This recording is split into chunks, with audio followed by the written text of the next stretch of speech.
Švenčionių rajone Gerenės kaime. Čia visiškai miškų apsupty, parduodama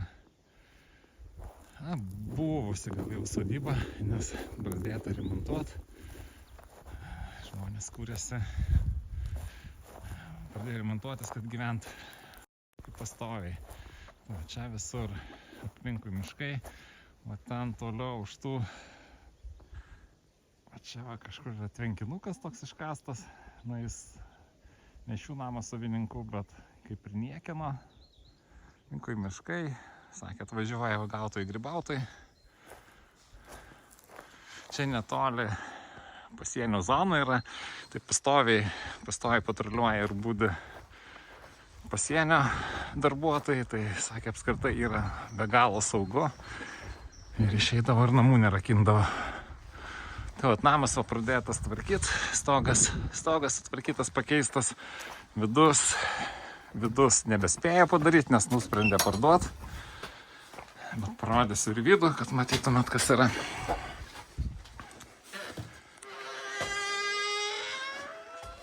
Vat, kaip čia atrodo.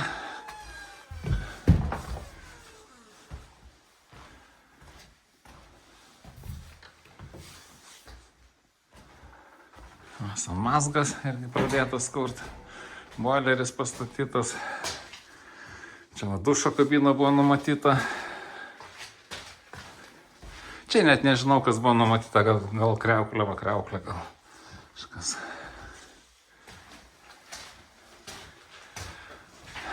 Taip pat jais sudomino šitą sodybą.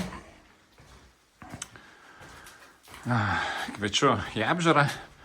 Aš esu nekilnojamo turto brokeris Artūras.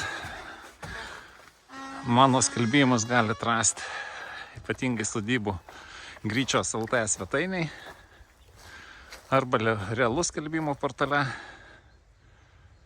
Mano telefono numeris 0687 4 1112. Kviečiu skambint ir važiuojam žiūrėti.